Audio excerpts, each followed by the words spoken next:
esta es una entrevista de la materia o la asignatura de políticas públicas de la Universidad Escuela Superior de Administración Pública. Hoy nos encontramos con Alejandro Torres. Él es exedil de la localidad de Kennedy. Entonces, buenas tardes, Alejo, ¿cómo estás? Carlos, buenas tardes. Un abrazo para usted y para los compañeros y su docente. Bueno, gracias, Alejo. Alejo, pues no sé si tú te presentas, tienes el gusto de presentarte ante nosotros y pues nos cuentas un poquitico el recorrido que ya tienes frente al tema ambiental. Bueno, vale, gracias. Mi nombre es Alejandro Torres, uno de los fundadores de la Red de Humedales de Bogotá y La Sabana.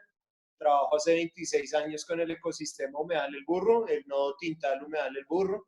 Eh, pues afortunadamente he tenido la oportunidad de ser el líder defensor del humedal aquí en el sector del Tintal. Iniciamos en el año 93 con adecuación de senderos, jornadas de aseo, después nos convertimos en sembradores de árboles, en educadores ambientales en planteles educativos de Ciudad Kennedy.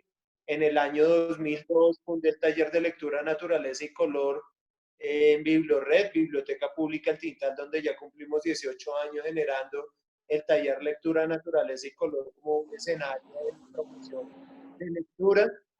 He trabajado con el acueducto, con la Secretaría de Ambiente, con planeación distrital en áreas rurales, con Señal Colombia he desarrollado varios programas de televisión. Actualmente trabajo en el Consejo de Bogotá, ya fui edil de Kennedy, ya también trabajé en el Congreso de la República oponiéndonos al fracking, al glifosato, a los plásticos de un solo uso, a la deforestación en el país, a la abolición de corridas de toros, también trabajamos por ello como animalistas. Y bueno, como uno de los fundadores del proceso Red Territorio Sur de la Cuenca del Río Tunjuelo, tuve la oportunidad de compartirle a Carlos el camino desde el nacimiento del río en el Sumapaz hasta la desembocadura en el río Bogotá a la altura de Soacha. Entonces, como red de humedales, como territorio sur, como red de ecología política de la región central, como exedil, educador ambiental de Bibliored, estructurador de proyectos ambientales escolares en colegios, exedil de la localidad de Kennedy con el equipo progresista, con el doctor Gustavo Petro, en ese ejercicio de eh, garantizar que el agua sea el ordenador del territorio y la protección de la estructura ecológica principal.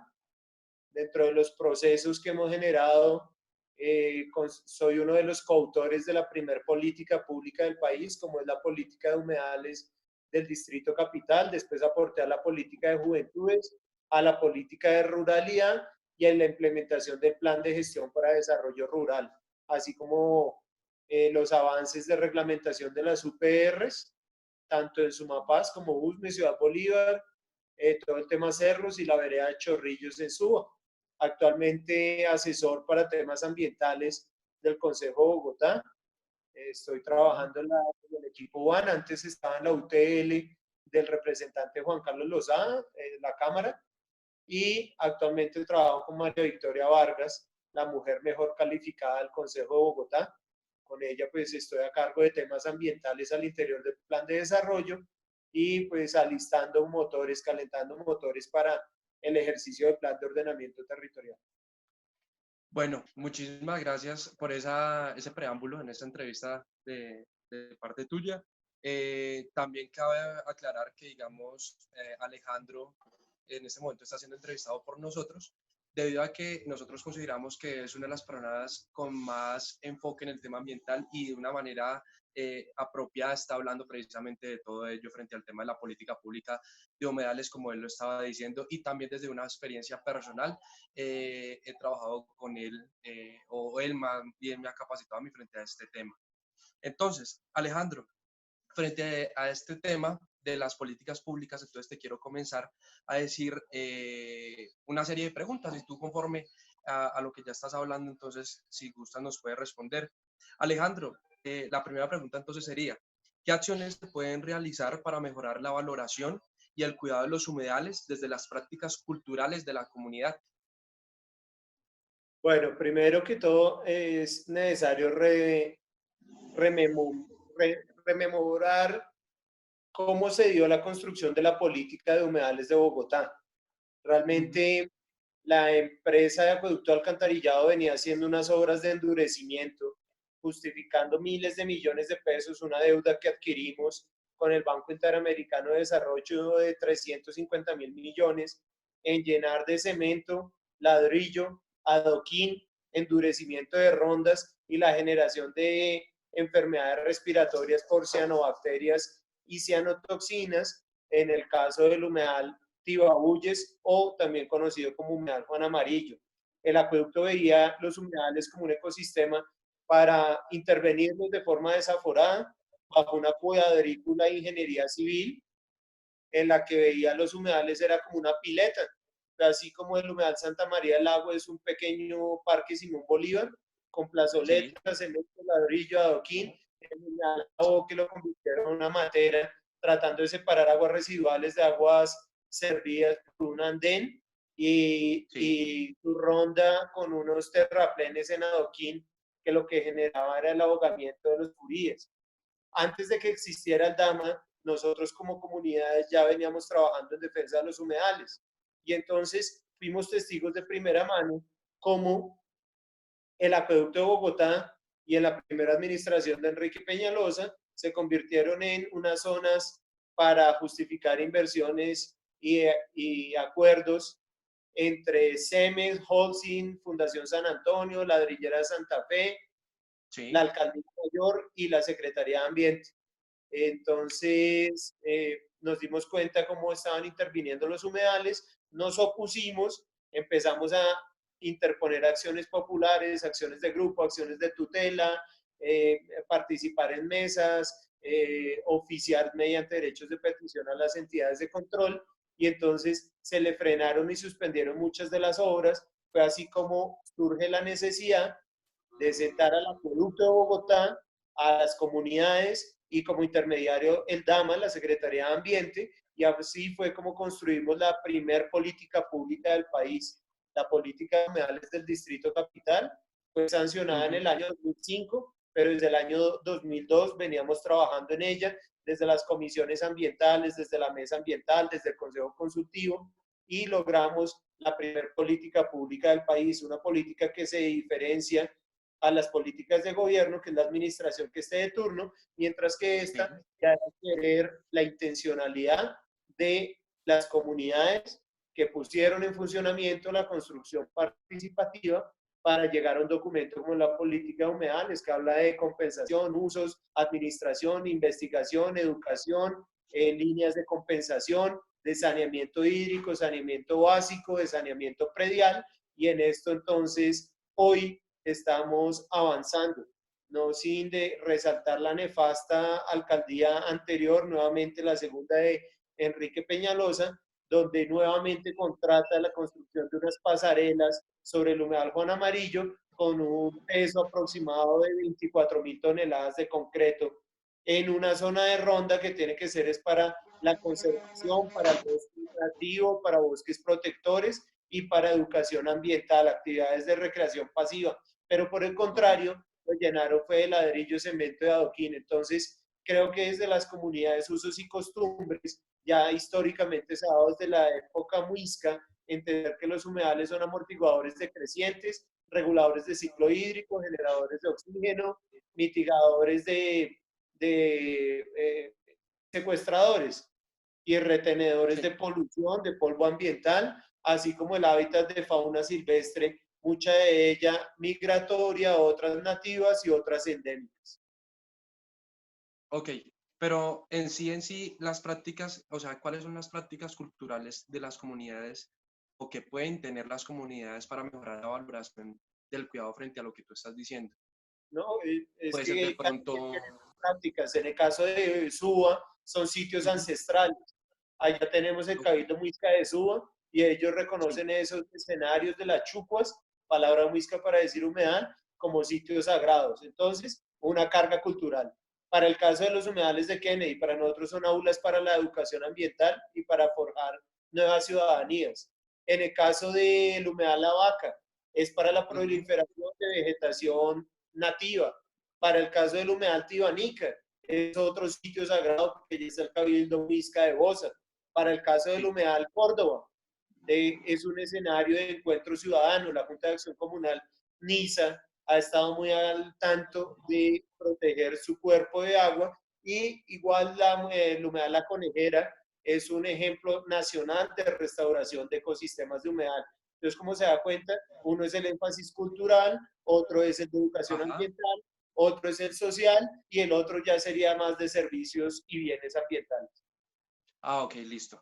Perfecto. Alejandro, y desde la experiencia que tú has tenido en el tema de gobierno, en el tema político, en el cargo precisamente de edil ante la JAL de Kennedy, ¿cuál crees tú que, que es el papel que juegan los ediles en favorecer, beneficiar o desfavorecer el edil como tal, como representante a este tipo de ecosistemas que son los humedales? Bueno, primero que todo tenemos que entender que los ediles no son un cuento nuevo, no es un cuento de hoy. Eso Ujú, viene de la época romana. Los ediles, las juntas edilicias, tenían a cargo hacerle seguimiento a la mayor obra pública de ese imperio romano y esa obra pública eran los acueductos. Unos acueductos ujú. que funcionaban con tubería en plomo. Esto generó envenenamiento y demencia en muchos casos. Sin embargo, el papel de los ediles ya no se limitaba solo a la obra pública del acueducto, sino a las obras públicas en general. Ok. Entiéndase, construcción de vías, escenarios deportivos, planteles educativos, como ya más obras públicas. Hoy en día, los ediles en Bogotá, un distrito capital, un distrito especial, tienen la principal función, yo creería, inicial de un edil, es el análisis del plan de desarrollo distrital, después cómo se aterriza las localidades en un plan de desarrollo local, Sí. elegir de un concurso de personas que pasan, elegir una terna para poner a consideración la elección del alcalde local y el aprobar el presupuesto de esos planes de desarrollo locales. Como edil, entonces, es un cuerpo colegiado, la Junta Administradora Local, una corporación política que tiene la potestad de convocar a hacer de ejercicios de debate y de control Ujú. político respecto a las inversiones. Pero cuando usted me pregunta y el edil cómo incide para poder beneficiar a los humedales, a las cuencas de río, los planes de desarrollo tienen unas líneas ambientales y ahí es donde el edil puede aumentar metas de arbolado, como lo hice yo en mi oportunidad cuando tuve la oportunidad de ser ese edil Ujú. representando a los recicladores. Entonces, el programa Basura Cero, trabajándolo con la UAEPS, aumentar metas de arbolado para mejorar calidad hídrica, calidad atmosférica, programas y campañas de educación ambiental a través de los proyectos PRAE, que es Proyecto Ambiental Escolar, los PROCEAS, Sí. Proyectos Comunitarios de Educación Ambiental,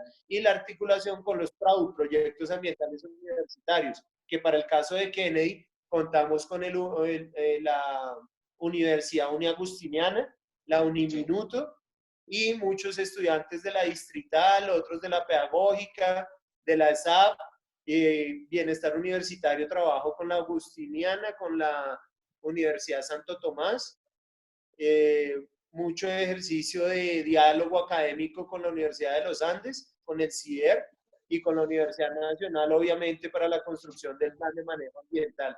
Entonces, creo que los ediles son esas personas representativas que son el eslabón de diálogo entre la administración local Sí. y las comunidades, sean juntas de acción comunal, conjuntos de propiedad horizontal, organizaciones, grupos de base y las personas del común. Entonces el edil, o por lo menos yo, cuando tuve la oportunidad de hacer ese ejercicio, impulsando las campañas animalistas, la de inclusión a las cooperativas de recicladores, las campañas de educación ambiental, las de arbolado urbano, las de agricultura urbana, y en eso es que el edil ha podido incidir. Ok, perfecto, Alejandro. Alejandro, ¿realmente el desarrollo sostenible, perdón, mejora la elevación de vida de los ecosistemas y el bienestar social de ellos? Sí, como en pasadas ocasiones usted y yo tuvimos la oportunidad previa del diálogo. Muy Ujú. diferente la sustentabilidad a la sostenibilidad. Sí, Usted me está preguntando por sostenibilidad, o sea, me está hablando de los recursos financieros que desde la alcaldía mayor se destinan a hábitat, al acueducto, ambiente o jardín botánico para el manejo adecuado de los humedales. El acueducto suscribe acuerdos con Aguas de Bogotá para hacer mantenimiento de franja acuática y franja terrestre. La Secretaría de Ambiente tiene a cargo la administración, los intérpretes ambientales. Jardín botánico, el tema de revegetalización, algo, no lo llamaría restauración porque restaurar es volver al estado anterior y para restaurar un humedal solo podría sembrarle junco, pero por el contrario están sembrando especies arbóreas que ujú, corresponden más a bosques de niebla y cerros, entonces hoy no creo que sea mucho restauración, es más revegetalización lo que se está adelantando en los humedales. Y respecto a esa sostenibilidad, bueno, se han garantizado recursos muy importantes, pero preferiría que los humedales se vieran es como un sistema de sustentabilidad para la vida, para los servicios ecosistémicos y para mejorar las condiciones de goce de un ambiente sano como principio constitucional de nuestra Carta Política. ok. Entonces es bastante diferente el tema del desarrollo sostenible y la sustentabilidad que debe tener precisamente el humedal. Sí, en la mesa de humedales eh, tuvimos una discusión frente a sostenible o sustentable y Ujú, llegamos a la conclusión que a veces parece brusco, pero no lo es.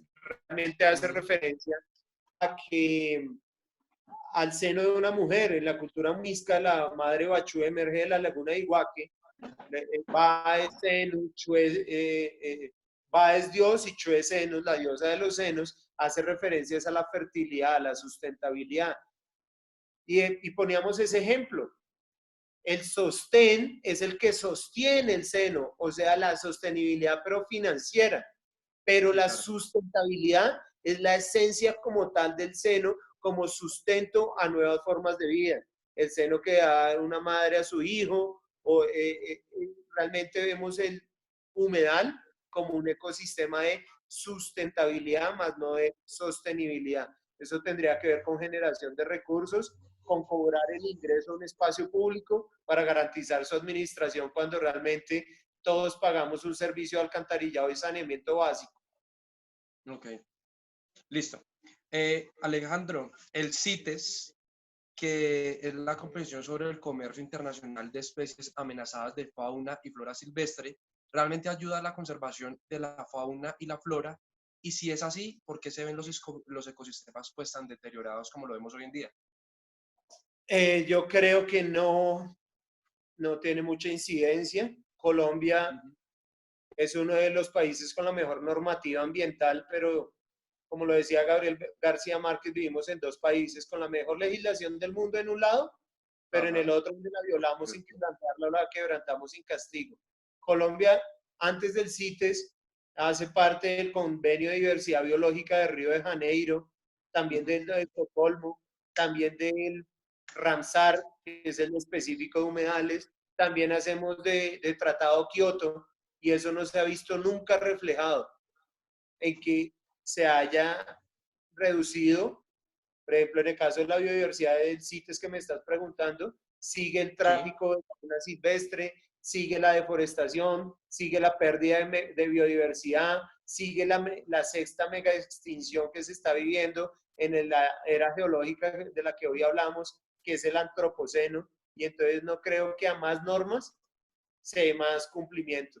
Creo que ok, realmente es un tema del servicio militar ambiental obligatorio y no combaten a la guerrilla en las selvas porque no están combatiendo a los deforestadores que nos dejan cifras preocupantes como de 220.000 hectáreas en un año taladas de selva virgen, 220.000 dividido en 365 días son 600 hectáreas diarias, o sea, 600, un área equivalente a 600 canchas de fútbol al día se talan en Colombia, de las cuales el 74% se concentra en Guainía, Bichada, Bopés, Putumayo, Guaviare y Amazonia. Toda la región amazónica, y cuánta biodiversidad estamos perdiendo. Entonces, realmente es como un saludo a la bandera, nuevos tratados y convenios internacionales que es importante suscribir, pero que realmente en la aplicación no se están cumpliendo las metas objetivos. Ok. Alejandro, el Ramsar, que eso es algo que nosotros estamos hablando anteriormente, es un tratado gubernamental que consagra los compromisos contraídos por países que quieran mantener pues, las características ecológicas de sus humedales. Realmente, Alejandro, ¿usted considera que esta convención planifica un uso sostenible y racional de todos los humedales situados en el territorio? Primero que todo, Ramsar es una ciudad del Irán Ujú. y un grupo de cazadores llegaron a una laguna a cazar patos y al ver que una industria había vertido aguas contaminadas y que había acabado con la vida de los patos, se da origen a la Convención Ramsar. Ramsar se Ok. suscribe en 1971 como la conservación de ecosistemas acuáticos para aves acuáticas, pero en el transcurso de los tiempos se conoce que los humedales no solo sirven para aves acuáticas, sino como son reservorios de agua, son patrimonio para la oferta ictiológica o de pesquería, son Sí, en muchas cosas, las turberas son hasta para hacer adobe y ladrillos, tienen una serie de servicios ambientales que aunque han sido desconocidos, se han ido posicionando. La definición Ramsar de humedales es extensión de tierra cubierta por agua, sea de régimen estancado, corriente, dulce, salado, ujú, salobre, natural o artificial, que en zonas costeras no exceda de 6 metros. O sea que el polo norte es un humedal, el polo sur es un humedal, las zonas costeras son humedales, las ciénagas, manglares, estuarios, los chircales son humedales, las represas son humedales, los embalses son humedales, y en el caso de Bogotá tenemos en áreas rurales humedales de alta montaña, tenemos humedales de ladera y aquí en el casco urbano tenemos humedales de planicie. ok, Pero, pero el tratado convenio internacional del cual hace parte Colombia sí da unas líneas de conservación, pero para el caso de los humedales en Bogotá, el afán del señor Peñalosa en sacarles, lograrles una categoría internacional, pero vamos a ver, y el acueducto de Bogotá nos cobra un servicio alcantarillado y lo que está haciendo es vertiendo las aguas residuales, aguas fecales, aguas industriales, contaminación química de forma directa a nuestros ríos y humedales. O sea que el acueducto nos cobra un servicio que no nos está prestando, porque el saneamiento básico debe ser un sistema de tratamiento previo antes de disponerlas a un río o un humedal. Pero el acueducto es el mayor contaminador de los humedales y el mayor contaminador de nuestro río Bogotá. Por ende, de la región central del país y por ende del Océano Atlántico, que es donde están llegando todas estas aguas fecales industriales y residenciales sin tratamiento alguno. ok. Alejandro, desde la experiencia nuevamente que has tenido en el tema ambiental, ¿cuáles son los problemas que han tenido los gobiernos distritales, como tú lo estabas diciendo anteriormente, los diferentes tipos de alcaldes, los diferentes alcaldes, perdón, que han pasado por la ciudad a la conservación de los humedales? Venga a ver, yo exaltaría el papel de las administraciones de izquierda. De Ok, todas formas, aunque yo trabajé con Klopatowski en el grupo de juventudes, después hice parte de un equipo llamado Agenda Bogotá, del Polo Democrático, un equipo ambiental. Después fui edil como fundador del progresismo, porque antes nos llamábamos demócratas y con Gustavo Petro fundamos eso con Susana Muhammad, Daniel García Peña, una serie de actores valiosísimos en la construcción del progresismo. Hice parte de los verdes, pero en los verdes no había nada de verde realmente. Actualmente trabajo con los liberales y dentro de esto puedo hacerme un análisis de quiénes son los que efectivamente han pensado en el ordenar el territorio en torno al agua, a conservar los ecosistemas de humedal, que eso ya viene de tiempo atrás, gobierno Mocus. Mocus ajá, fue uno de los que abanderó cuando andaba con la obra zanahoria y todo este tema, abanderó la protección de los humedales. Jaime Castro, un exalcalde, fue el que generó el mayor ecocidio de la historia reciente de Bogotá al bombear las aguas altamente envenenadas, contaminadas y tóxicas del río Bogotá al embalse del Muña, un humedal que era de encuentros de paseo de olla, de picnic, de competencias de veleros, de deportes náuticos. Hoy lo convirtió en una cloaca envenenada que está poniendo en riesgo la salud pública de 35.000 habitantes. No puedo olvidar cuando Andrés Pastrana acabó la EDIS y hoy el río Tunjuelo recibe la descarga de lixiviados por la quebrada La Trompeta, Yerbabuena y el Infiernito de forma directa al Tunjuelo, y el Tunjuelo cuando se desbordaba alimentaba el humedal, el Tunjo entre Ciudad Bolívar y Usme, y entonces aunque no han sido las mejores intervenciones en el manejo de los humedales, se ha avanzado. Tenemos un protocolo de restauración de humedales, entonces la revegetalización. Tenemos una política de humedales, cómo se deben intervenir. Pero a pesar de que decimos que los humedales no son para recreación activa ni para endurecimiento, les parece absurdo que hoy persistan en destruir el humedal a Boque, el humedal Tibabuyes, como venían las políticas de las canchas sintéticas en Engativá, o de el endurecimiento de los senderos en toda la ronda en las cercanías de Suba.